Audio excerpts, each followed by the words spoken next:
Muy buenos días para todos, ¿cómo están? Nuevamente la bienvenida a este espacio que hemos ido retomando. Este es nuestro tercer encuentro de este año. Ya hemos tenido la oportunidad en años anteriores de, como hospital, brindar la posibilidad de que nos sigamos fortaleciendo en ese tema tan importante que es el acompañamiento del paciente. El objetivo también es que ustedes nos permitan conocer qué expectativas, necesidades, qué cositas podemos ahondar o qué temas necesitamos ir profundizando, y también que podamos conocer esos aprendizajes que ustedes han tenido hasta el momento y qué cositas necesitamos seguir reforzando. El día de hoy, por favor, les pedimos 3 favores especiales. El primero es que nos comenten por el chat interno, que nos digan, por favor, en el Facebook, qué creen ustedes o a qué se refiere, qué creen ustedes sobre patología dual, ¿cierto? Ya hay muchas personas que de pronto han escuchado el término, hay otras que no. Hoy vamos a desarrollar un poquito, pero sí queremos conocer de pronto, antes de esta capacitación, qué conocimientos previos tienen sobre este tema. Y segundo, recordarles por favor que diligencien la lista de asistencia para que a nosotros nos quede el seguimiento y la trazabilidad. Les hemos mencionado que el objetivo el día de hoy va a ser netamente virtual, pero el objetivo de que todo el año vamos a tener capacitaciones que se van a desarrollar cada 8 días, nos permita hacer seguimiento de su participación y finalizando el año poder certificar su participación y que ustedes se conviertan también en esos multiplicadores de las temáticas, de esos aprendizajes, en su núcleo familiar, con las personas cercanas. El objetivo primordial de nosotros como hospital mental es que los mitos que están relacionados con la enfermedad mental se puedan resolver, que sea un conocimiento general sobre la enfermedad mental, que todo ese desconocimiento a veces nos lleva a tomar decisiones inadecuadas sobre los pacientes. Entonces, que todo el tiempo estemos formándonos y que el tema de enfermedad mental se nos convierta de conocimiento general y nos permita sobre todo atender esta población más oportunamente y de una forma más adecuada. ¿Listo? Ese es el segundo tema. El tercero, y bueno, el segundo es más por ese tema de registrar la asistencia, por favor. Y el tercero, que al final o durante la charla podemos ir resaltando aquellas dudas que tenemos, ¿cierto? Para que podamos resolverlas, siendo preguntas muy concisas y haciendo la salvedad de que evitemos algo que sea muy específico de nuestro paciente, sino más general, porque la doctora tiene la experticia sobre la enfermedad, pero no conoce cada uno de los casos de todos los pacientes del hospital. Entonces, no podemos ahondar sobre particularidades, sino sobre generalidades, perdón. Las dejo con una excelente profesional, la doctora Daniela Manrique, psiquiatra del Servicio de Pensionados del Hospital Mental de Antioquia, magíster en drogodependencias. Bienvenida, doctora. Gracias, Vivi. Bueno, entonces hoy vamos a tocar el tema de patología dual. Para quienes no conocen, es básicamente cuando ocurren o coocurren las dos situaciones, tener una enfermedad mental primaria y sufrir de adicciones al mismo tiempo. Entonces, para hablar de eso, me gustaría que empecemos a tener en cuenta que sufrir de una adicción, sea hacia una sustancia o una adicción comportamental, como es por ejemplo el juego patológico, ser adicto a las apuestas, a los juegos de maquinitas, a los juegos en línea y videojuegos, también constituyen un tipo de adicción, y las dos hacen parte pues, de lo que se considera una enfermedad mental. Si nosotros vemos aquí en esta imagen que tengo en la diapositiva, se puede ver que el cerebro sano está como más prendidito, tiene zonas en rojo más encendidas, mientras que el cerebro de una persona con adicciones está un poco más apagado y siempre requiere de un estímulo que puede ser el uso de marihuana, de cocaína, de alcohol, de cigarrillo, de videojuegos, de juegos en línea. Todo esto lo requiere como para activarse y sentirse mejor. Entonces, la adicción es una enfermedad que tiene una predisposición dentro del cerebro, pero también una predisposición genética, familiar, Muchas veces nuestros pacientes vienen de una familia que ha tenido líneas de otros familiares también con enfermedad mental, y también tiene que ver con temas de crianza, del ambiente donde se desarrolla cada persona, que puede hacer que en el transcurso del tiempo desarrolle algún tipo de adicción. Entonces, para saber qué es la patología dual, recalco que es la coocurrencia, que ocurren los dos al mismo tiempo, un trastorno de salud mental primario, como tener esquizofrenia, enfermedad bipolar, depresión, ansiedad, trastorno obsesivo compulsivo, trastorno de personalidad, asociado a un trastorno adictivo que puede ser así una sustancia o un trastorno adictivo comportamental. Entonces, hay varias teorías sobre por qué surge este tema de la patología dual. Lo primero es que las adicciones con o sin sustancias son enfermedades mentales, como ya les expliqué anteriormente. También hay una teoría de automedicación. Muchos pacientes, cuando recién inician los síntomas de su enfermedad mental, pueden buscar una sustancia en forma de automedicarse o sentirse mejor. Un ejemplo es una persona que está sufriendo de alucinaciones, por ejemplo, escuchar voces que lo atemorizan, que le dicen cosas soeces, peyorativas. Pueden buscar algún tipo de sustancia que los ayude a sentirse más tranquilos, menos ansiosos, más relajados, porque esta situación de las alucinaciones los atormenta. Entonces, un paciente con una alucinación puede buscar de alguna manera la marihuana de una forma muy instintiva y primaria para automedicarse. Y como les comentaba anteriormente, la aparición de ambos trastornos se produce pues como esa consecuencia de compartir los mismos factores de riesgo. Es decir, yo me puedo deprimir por tener una situación económica muy difícil, y también puedo buscar algún tipo de consumo por vivir en una situación económica muy difícil. Y si a esto le sumo que a mi familia tengo historia de tener enfermedad mental, pues también voy a tener esa predisposición genética. Y si tengo predisposición en la línea familiar para consumir sustancias, tengo una vulnerabilidad genética. Entonces se comparten muchos factores que se juntan para que una persona desarrolle tanto enfermedad mental como algún tipo de trastorno adictivo. Entonces, las personas con patología dual suelen ser pacientes muy complicados. Ustedes lo habrán notado de pronto en sus familiares o en las personas que ustedes cuidan, que son personas que muchas veces les suele costar entender y hacer conciencia de que tienen una enfermedad mental. Usualmente no se identifican entre los dos. Es decir, alguien te puede decir: sí, yo tengo una enfermedad mental, pero no aceptan el consumo. Ah, no, yo consumo marihuanita de vez en cuando para sentirme mejor. O puede ser del otro lado: doctora, yo sí consumo, pero no son capaces de aceptar que de pronto sí están escuchando voces, que tienen ideas salidas de la realidad, discursos incoherentes.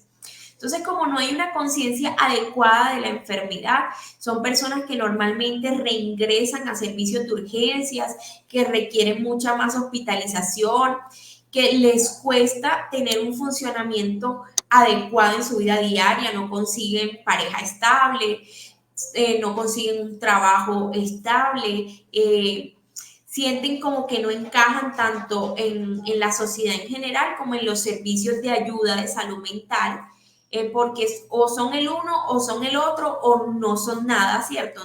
No sufro de enfermedad mental ni consumo sustancias tampoco, que puede ser el pensamiento de muchos de nuestros pacientes. Y por tanto, cuando una persona no es consciente de la enfermedad que tiene, pues no acude a las consultas, no busca ayuda oportuna, no se toman los medicamentos, y esto configura que haya un alto índice de recaídas, que haya dificultades en el tratamiento. Entonces son pacientes que se deterioran más rápido por la misma enfermedad que va avanzando, pero también por otras conductas añadidas, como por ejemplo la alta permanencia en calle, las conductas heteroagresivas o autoagresivas, que también se presentan mucho en los pacientes con patología dual.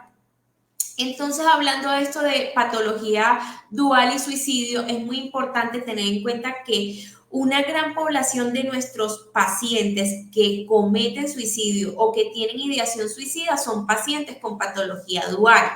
Los pacientes, como no se tratan adecuadamente, además son pacientes muy vulnerables a nivel social. Son los pacientes que usualmente la gente les coge, entre comillas, ese fastidio, ¿cierto? Porque, ay, viene tan cansón, todo el tiempo está descompensado, uno le intenta ayudar, pero no se deja. Entonces, son pacientes que se van volviendo cada vez más vulnerables y esto los lleva a que tengan un alto riesgo de cometer el suicidio, al mismo tiempo que el consumo de sustancias muchas veces puede ser el disparador para tomar esa decisión y infortunadamente el 40% de personas que sufren de patología dual pueden llegar a cometer suicidio. Entonces, les voy a hablar un poco de las enfermedades que configuran un mayor riesgo para presentar patología dual. Muchas veces me consultan padres o familiares acá, pero bueno, mi hijo o mi hija, ¿por qué tiene esto? ¿De dónde se volvió adicto? ¿O cómo llegó a esa situación? Como les he comentado ya, son muchos factores que se unen en que haya ese resultado, pero también hay enfermedades mentales que son un factor de riesgo mayor para que las personas consuman. El principal factor de riesgo, la enfermedad de mayor riesgo, es el trastorno de déficit de atención e hiperactividad, una patología que es muy frecuente, incluso puede llegar a estar presente hasta en un 17% de nuestra población de niños y adolescentes, que se caracteriza por ser niños muy inquietos, hiperactivos, que tienen dificultades en el colegio porque no saben quedarse quietos, les cuesta atender órdenes, tienen dificultades también en el aprendizaje por el tema de que no fijan su atención. Usualmente los pacientes con TDAH suelen ser más impulsivos, ¿cierto? Porque una parte que no está ahí en el nombre es trastorno de déficit de atención e hiperactividad e impulsividad. Entonces esa impulsividad los hace a que ellos siempre estén buscando cosas que los activen, que les generen como una recompensa mayor. Por ejemplo, leer y estar en el colegio es una actividad que los aburre con facilidad. Entonces son personas, son niños o adolescentes, también adultos, que pueden verse muy inclinados al consumo de videojuegos, de cosas que tienen muchos estímulos a nivel visual y auditivo. Cuando una persona juega videojuegos, las imágenes son muy rápidas, tienen colores muy vívidos, hay sonidos muy fuertes y repetitivos que hacen que el cerebro se active. De igual forma, funciona, por ejemplo, consumir cocaína o consumir algún tipo de sustancia psicoactiva, tusi, inhalantes, marihuana. Es una activación de esas zonas del cerebro que ayuda a que haya como más sensación de recompensa y de placer, y por eso estos pacientes tienen más vulnerabilidad a consumir sustancias. Entonces, ojo con nuestros niños que tienen TDAH, que tienen trastornos de conducta, que tienen trastorno opositor desafiante, porque son niños cuya impulsividad puede llevarlos a que consuman. También todos los trastornos que presentan psicosis, porque la psicosis suele buscar el consumo de sustancias como una forma de automedicación, como les comenté ahorita, cuando hay alucinaciones, cuando hay delirios, síntomas que suelen ser muy ruidosos para el paciente, buscan de alguna manera automedicarse y para eso utilizan las sustancias. La fobia social es una de los trastornos que más puede ocasionar que haya consumo, sobre todo de sustancias que se utilizan en los ámbitos sociales.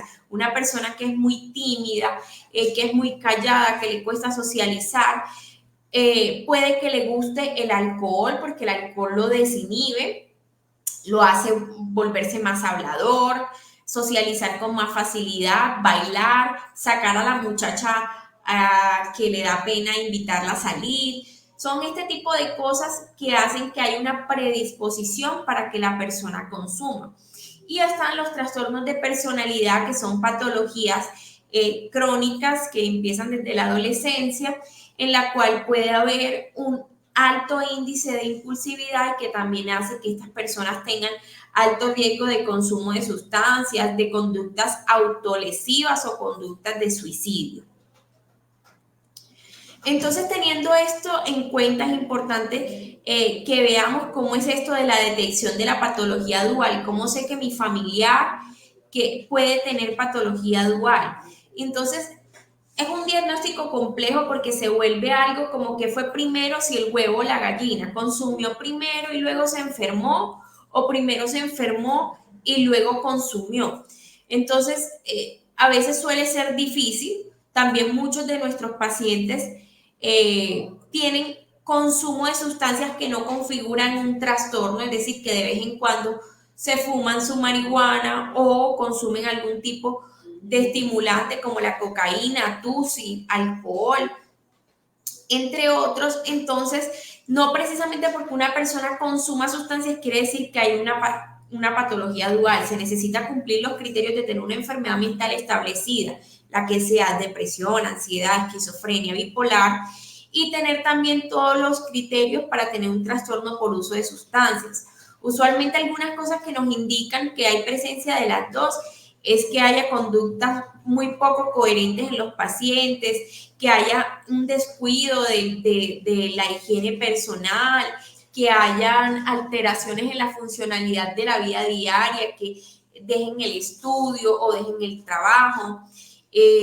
Por ejemplo, algo que puede suceder es que los pacientes le dan una excesiva importancia a situaciones que no la tienen, se distancian de su entorno, y las intervenciones que podemos hacer nosotros como terapeutas, acá los equipos de psiquiatría, psicología, trabajo social, son muy poco efectivas porque los pacientes con patología dual suelen tener el cerebro menos estimulado, como les mencioné y como les mostré en la imagen primero. Entonces, entender cierto tipo de intervenciones les puede ser un poco más difícil. Entonces, otras pistas que podemos tener como para saber si nuestra familia tiene patología dual es, por ejemplo, el absentismo, es decir, chicos o adultos que dejan de ir al colegio o al puesto de trabajo, que tienen múltiples problemas en estos ámbitos, pacientes que empiezan con enfermedad mental, que empiezan a tener alteraciones oculares, ¿cierto? Nos habla mucho del consumo de marihuana, irritación conjuntival, es decir, que el ojito se pone rojo, cambios en los tamaños de la pupila, que hay un descuido de la higiene personal. Cuando me dicen, doctora, él hace rato dejó de bañarse, toca rogarle para que se lave los dientes, el cuarto lo tiene lleno de basura. Todas esas cosas nos indican más de una patología dual, que haya pérdida o exceso del apetito, somnolencia, hiperactividad, y que se abandonen también no solo las actividades, digamos, obligatorias, sino también esas actividades de ocio, pacientes que se aíslan y que se retraen de su entorno. Entonces, estas son pistas que se pueden presentar en cualquier tipo de enfermedad mental, con o sin consumo de sustancias, pero que son indicadores para consultar, para decir, mi familiar no está bien, necesito consultar porque está presentando este tipo de situaciones. Entonces, como yo les mencioné, son pacientes que son muy difíciles, muy difíciles de intervenir, porque suelen tener muy poca conciencia de su enfermedad. Están en calle, muchos de ellos, y todavía dicen, no, yo no estoy enfermo. Están amenazados y es que no es mi culpa, o esto no está pasando en realidad. Entonces no se implican tanto en el tratamiento, no acuden a las citas, no toman los medicamentos, y la recuperación suele ser más lenta o incluso estacionaria. Es decir, hay pacientes que se quedan con síntomas residuales, que ya no mejoran y que tienen que convivir el resto de su vida con algunos síntomas como escuchar voces o ideas delirantes que se quedan todo el tiempo presentes hasta el final de sus vidas. Entonces, ¿cómo debemos hacer una intervención? Lo primero es que desde la parte acá de los servicios asistenciales podemos hacerlo de 3 formas. Usualmente nosotros lo hacemos de manera secuencial, es decir, que primero se trata como la enfermedad mental cuando un paciente está hospitalizado, y después, cuando sale, se lleva a un centro de rehabilitación, se hacen los anexos, ¿sí? También puede ocurrir en paralelo que las dos patologías se traten en dos partes diferentes al mismo tiempo, pero lo ideal siempre es que trabajemos en conjunto, tanto la parte que tratamos las enfermedades mentales como tal, solitas, y las partes que trabajamos el consumo de sustancias, ¿cierto? Eso es lo ideal, pero no quiere decir que las otras dos no funcionen.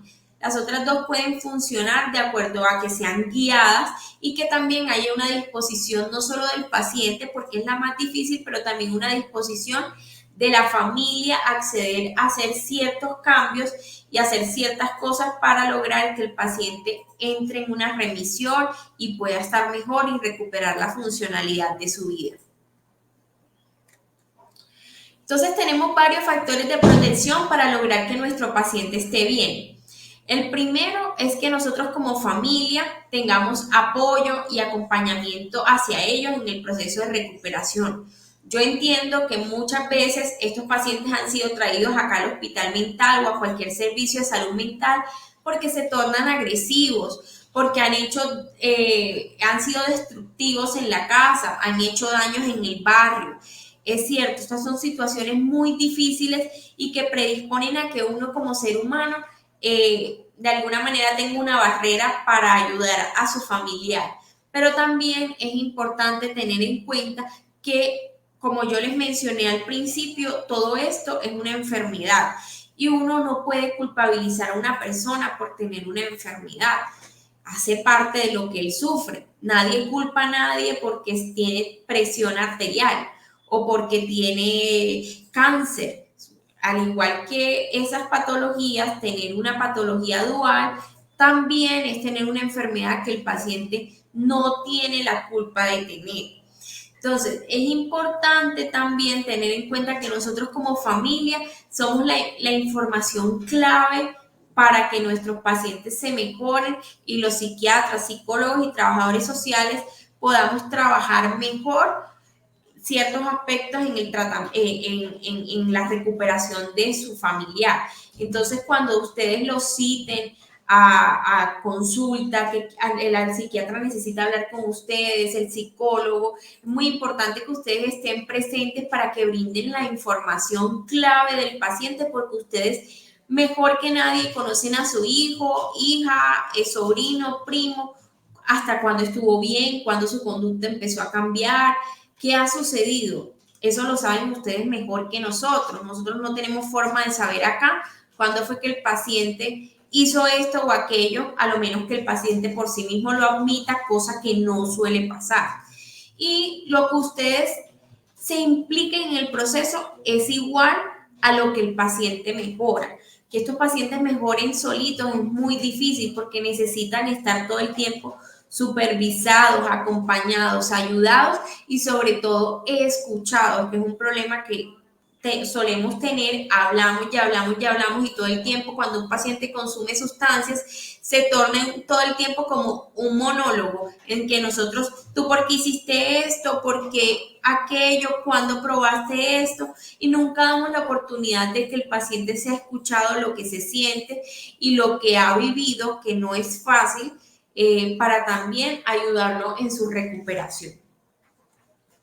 Entonces, para las familias, ¿cuáles son mis recomendaciones que anoté acá?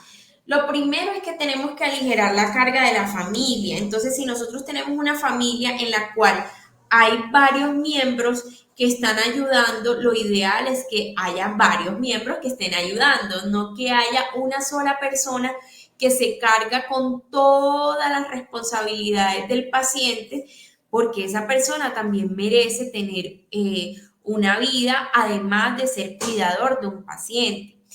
Entonces, nosotros debemos tratar de escuchar activamente a nuestro familiar, sus problemas, ser pacientes, pero también debemos buscar ayuda para nosotros mismos cuando creemos que la situación está desbordando nuestras emociones, se sale de lo que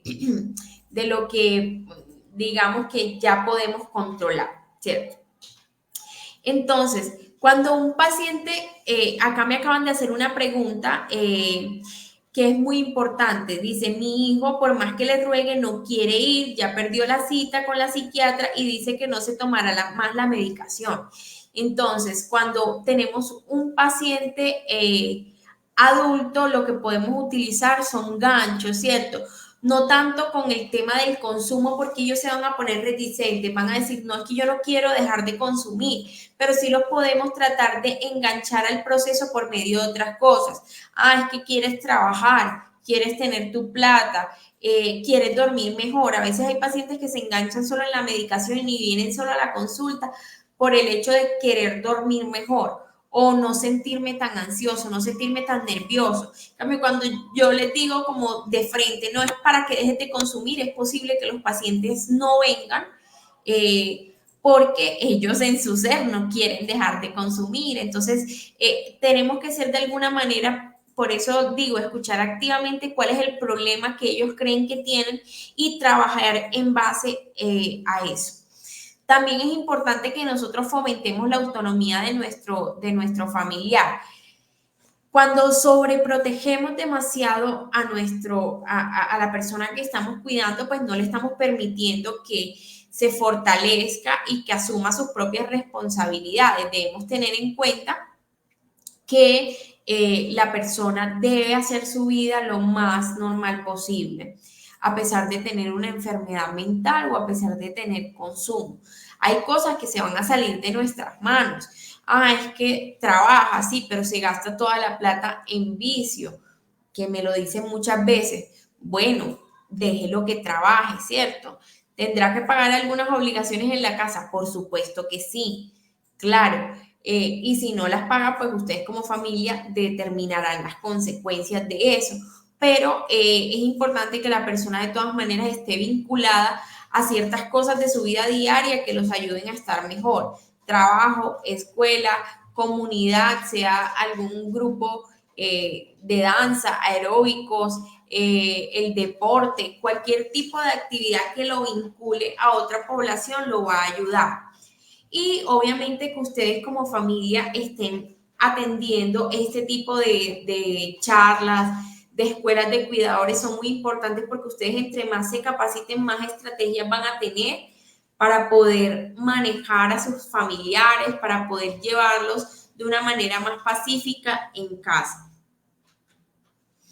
Y por último, para ya ir cerrando esta sesión y pasar a las preguntas que de pronto me quieran hacer, sé que hay papás acá que tienen hijos, niños y adolescentes, entonces para recordarles unas pautas de crianza que también funcionan muy bien en pacientes adultos que muchas veces todavía viven bajo la protección de sus papás, sea que tengan discapacidad o que tengan cualquier tipo de situación.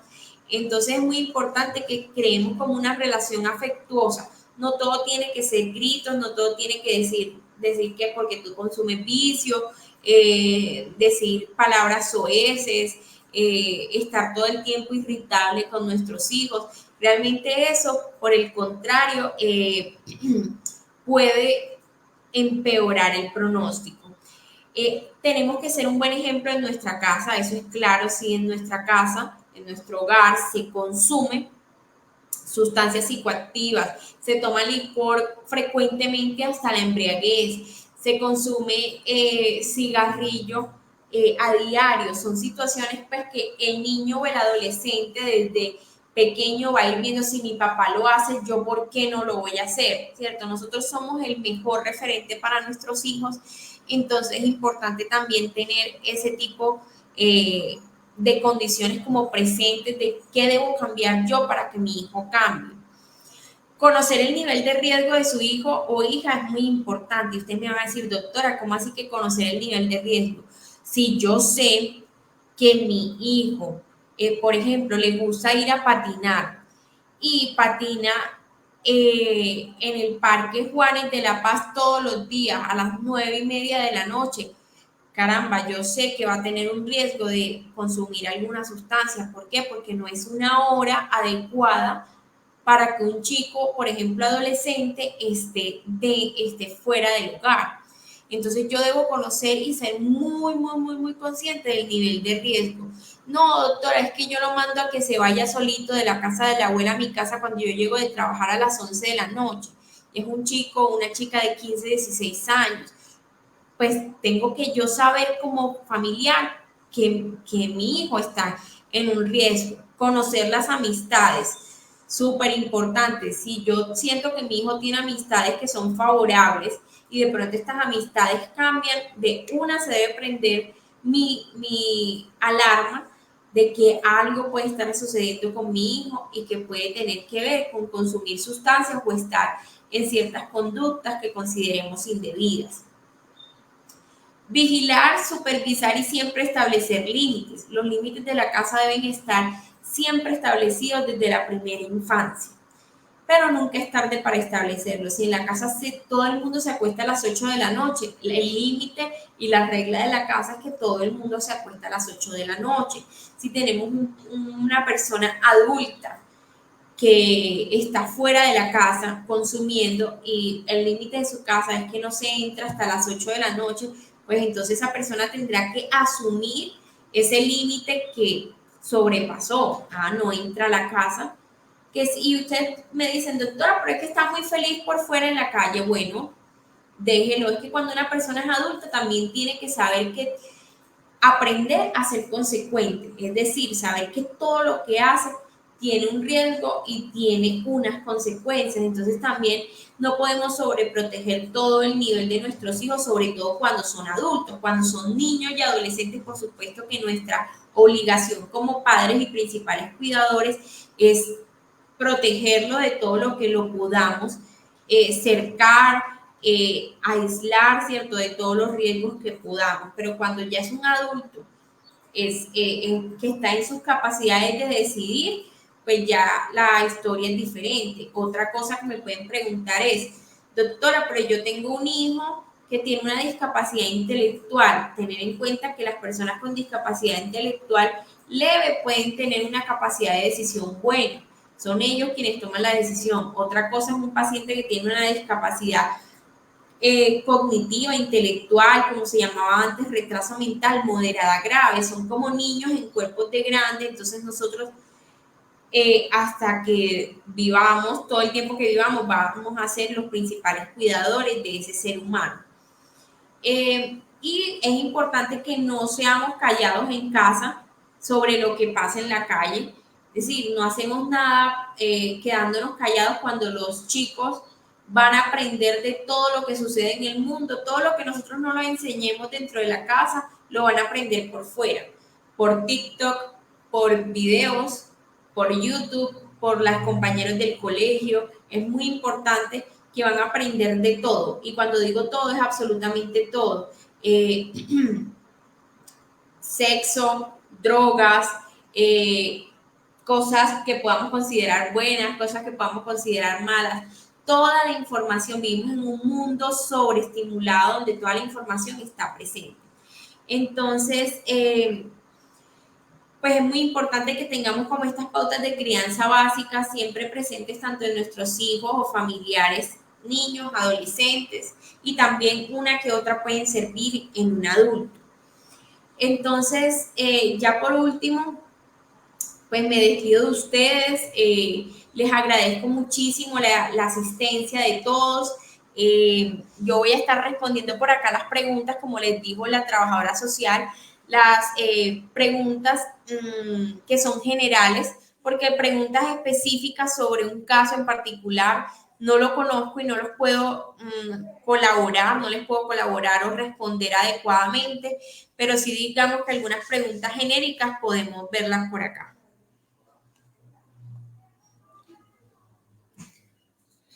Bueno, aquí me estaban preguntando que si hay posibilidades que un hijo de una persona bipolar sea también bipolar. Claro que sí, la vulnerabilidad genética existe, eso no lo podemos saber de ninguna manera exacta, no es como que haya un examen de sangre o algún examen del cerebro que nos diga esta persona va a ser bipolar, eso es muy difícil de determinar, solo el tiempo, pero hay un riesgo de más o menos entre el 40 y el 50%. Me preguntan también que cómo se puede internar un adolescente en el OMO. Pues internar, acá no contamos en el hospital mental con servicios de internación, digamos que a manera crónica por algún tipo de situación como consumo, conductas de calle. Contamos con el servicio de hospitalización cuando hay un paciente con enfermedad mental que esté descompensada, que esté psicótico, con riesgo de suicidio, con riesgo de agresividad.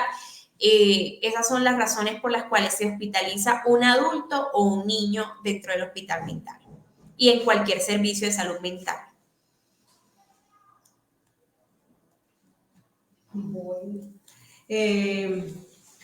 aprovechemos que tenemos estas posibilidades electrónicas para hacer esas preguntitas generales. Ahorita que escuchaba a la doctora, recordaba cuando ella nos mencionaba que la idea era también escucharlos, tenerlos en cuenta, ¿cierto? Alguna vez una persona, yo les dije, bueno, por favor levántenme la mano en una charla, ¿quién hizo fila para cuando estaban repartiendo enfermedad mental, ¿cierto? ¿O quién hizo fila cuando estaba repartiendo colesterol, hipertensión? Nadie, absolutamente nadie.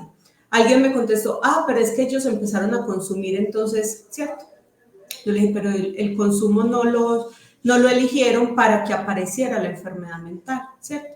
Desafortunadamente, y la doctora es muy hermosa cuando nos hace como un rastreo inicial de cuáles pueden ser aquellas causas o aquellas estrategias que podemos utilizar para prevenir de pronto que el paciente o que cualquier persona llegue al consumo, a detonar alguna enfermedad mental.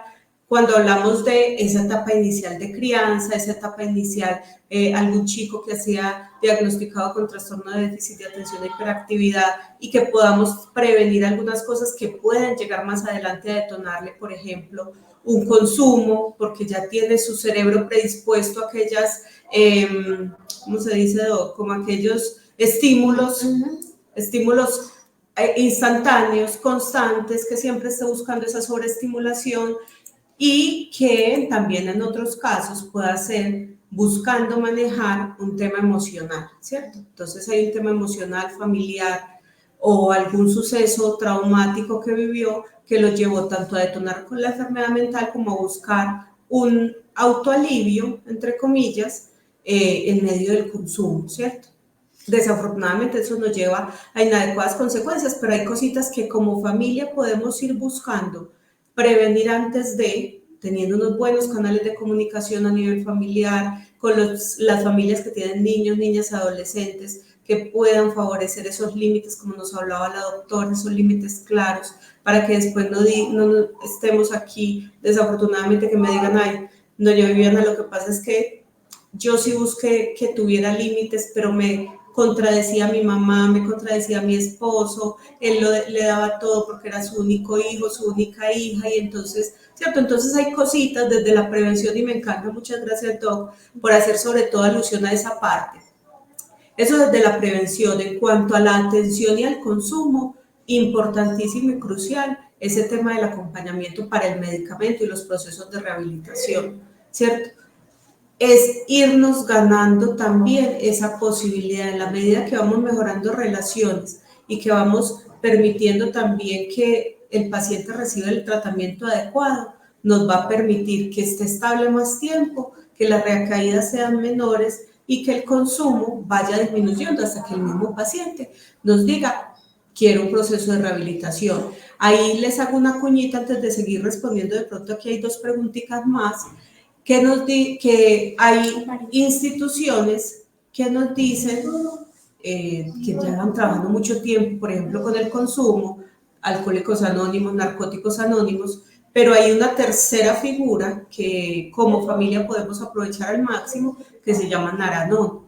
Es un grupo de ayuda para las familias coadictas, y cuando hablo de coadicciones porque son personas que conviven con la persona que tiene su adicción y que lo que buscan es mirar a nivel familiar qué cosas puedo ir cambiando y transformando para que mi paciente vaya en esa búsqueda y nosotros como familia vamos estableciendo nuevas cosas que nos permitan que llegue un momento en que el paciente diga yo quiero rehabilitarme o que la familia sepa cómo manejar este tipo de trastorno. Listo, aquí nos dice la señora Maribel Molina. Tengo una niña de 7 años, tiene mucha dificultad para la lectoescritura. Ella me dijo que es una niña muy vulnerable, ha sufrido bullying, está cursando el 2.º grado. ¿Qué debe hacer esta situación?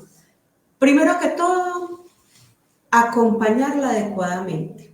Eso me recuerda, soy muy mala para los nombres, tengo muy mala memoria, pero eso me recuerda un personaje muy famoso que su mamá les mandaron, era más bien inquietico, no prestaba mucha atención, y hace muchos años pues no teníamos algo tan avanzado como conocer que el trastorno de déficit de atención e hiperactividad, sí.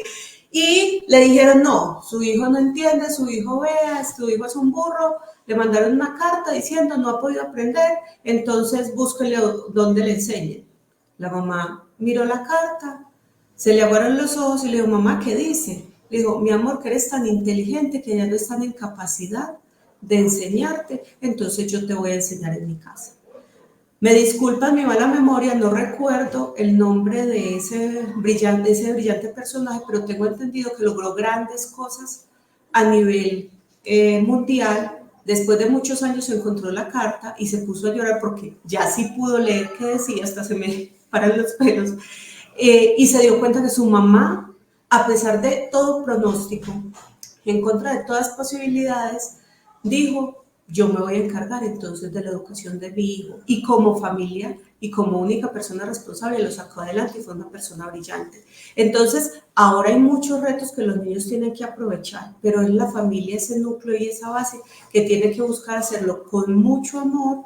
Les recomiendo tratar al máximo de capacitarnos. Ahorita Facebook, YouTube nos brindan muchas herramientas, aprovechemos las que sean positivas para ese proceso, y porque muchas veces pasamos viendo otras cosas que de pronto no nos alimenta tanto nuestro intelecto, no nos favorece tanto para solucionar aquellas situaciones especiales que necesitamos, pero hay muchas herramientas que nos brindan los medios sobre cómo trabajar con los niños en la casa, cómo decir las cosas, qué lenguaje utilizar, ¿cierto? A qué prestarle atención, con esos signos de alarma como nos enunciaba la doctora ahorita, que yo tengo que estar pendiente de ellos, ¿cierto? Entonces, también nos permite eso. Y segundo, este espacio, que el objetivo es que aprendamos muchas cositas.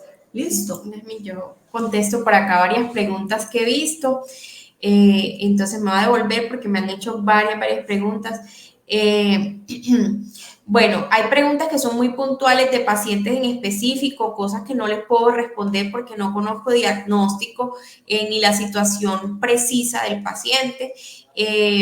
Pero sí, una pregunta que se ha repetido es, mi familiar sale del hospital y no se quiere tomar la medicación. Vuelvo y les insisto en que muchas veces debemos aprender a utilizar ganchos que puedan ser otro tipo de cosas para que los pacientes se tomen la medicación. Si hay pacientes que les sobrepasan en su cuidado, es decir, que por más que ustedes intenten, no se toman la medicación, no acceden a venir a las citas y ya son adultos en todas sus facultades, pues también llega un punto hasta donde mi capacidad llega. Ya yo no puedo hacer más nada por esa persona. Y también es importante, como les había indicado antes, que toda persona aprenda a ser consecuente entre lo que yo puedo hacer por él y cuál es la consecuencia de que esa persona no acceda a lo que yo le estoy brindando, ¿cierto? Entonces, también en adultos es una situación muy difícil, muy dolorosa para nosotros como familia. Entonces, ya aquí entra otro tipo de atención, es si mi familiar no se deja ayudar, no lo puedo ayudar, está en calle, está consumiendo. Entonces, ¿qué hago yo para sentirme más tranquilo? Aquí entra mi autocuidado. Es decir, cuando consulto yo, ¿será que yo necesito ayuda porque estoy agotado, porque estoy deprimido, porque estoy ansioso? Consultar. También me hacían varias preguntas acá en el chat sobre niños, ¿cierto? Niños con problemas de conducta, con dificultades de aprendizaje. Mi recomendación siempre va a ser que niños siempre consulten ante cualquier cosa que les parezca anormal, empezando desde medicina general o pediatría, para que el profesional los derive, si el caso es necesario, a psiquiatría infantil o a psicología infantil. Si es necesario hacer pruebas de aprendizaje para saber si el niño sí pues está en todas las facultades de aprender completamente o de pronto tiene algún tipo de discapacidad. Esas son cosas que solo pueden decir las herramientas médicas con las que contamos. Me preguntaron mucho si un paciente con esquizofrenia, varias veces, tendrá que estar medicado de por vida. Tanto la esquizofrenia como la enfermedad bipolar, el trastorno afectivo bipolar, son enfermedades graves y de por vida, crónicas, que tienen remisiones y tienen recaídas. Entonces, por esta razón, hasta el 2024, yo sé que esta enfermedad es de por vida. ¿Por qué digo eso el 2024? Porque yo no sé si alguien brillante en el 2025, 2026 o en adelante puede encontrar la cura de esta enfermedad. No lo sé. Hasta lo que yo sé en el 2024 es que son enfermedades que son de por vida y por tanto van a requerir tratamiento de por vida. Una pregunta muy interesante y que de pronto esta persona no alcanzó a escuchar al principio es que si hijos de padres consumidores pueden tener la tendencia a ser también consumidores. Por supuesto que sí. Primero hay una vulnerabilidad genética, es decir, hay genes que predisponen a que un niño tenga tendencia a buscar sustancias psicoactivas o adicciones cuando sus papás también las han tenido. Eso es muy importante, pero más importante es la crianza. Vuelvo a lo que yo les decía en la última diapositiva de las pautas de crianza. Si yo como papá consumo trago hasta la embriaguez, fumo todos los días, llego a la casa drogado, pues ese va a ser un ambiente que va a hacer que mi hijo posiblemente replique, porque nosotros somos el ejemplo de nuestros hijos. Entonces, por supuesto que si un hijo de padres consumidores puede ser consumidor, claro que sí, como puede que no. También de eso dependerán otro tipo de estrategias, una crianza positiva, que se refuerce la educación, que crezca en un ambiente amable donde le aman, lo toleran y lo escuchan adecuadamente. También esos son factores protectores, para que nuestros hijos no tengan adicciones a pesar de tener de pronto esa vulnerabilidad genética.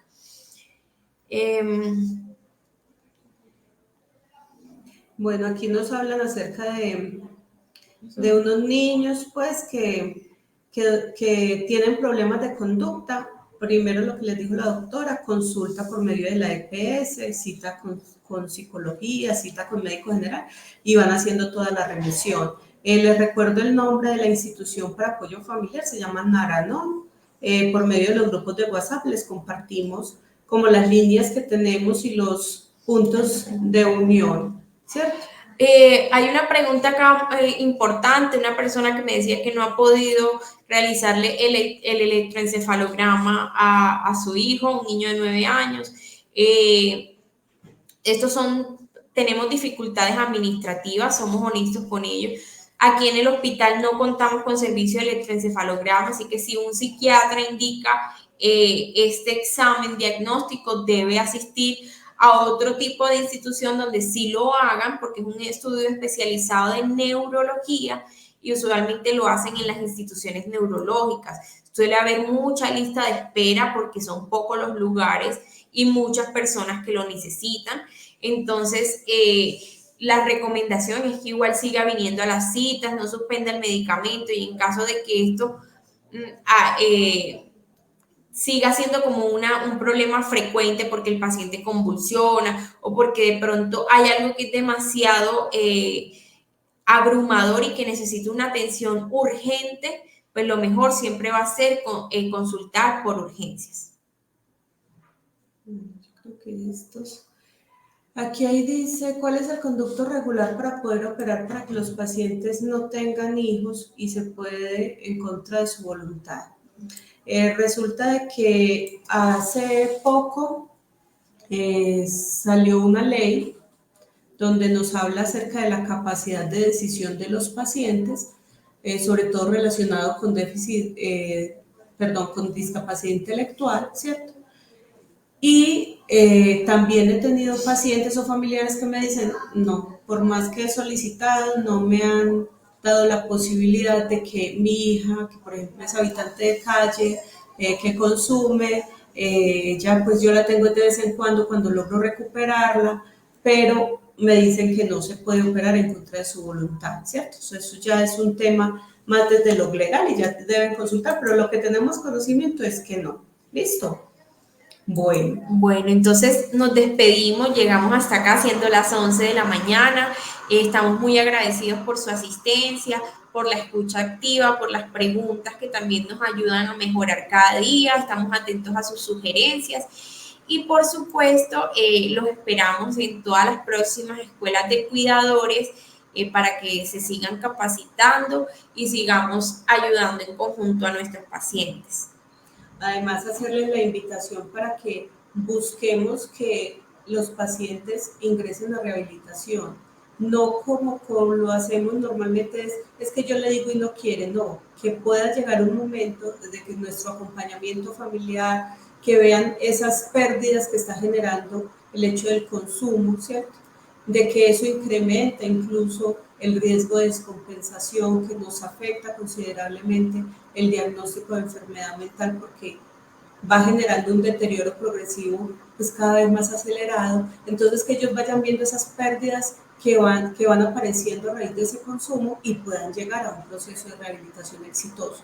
Pero muchas veces lo contraproducente es hacerlo de la forma inadecuada, ¿cierto?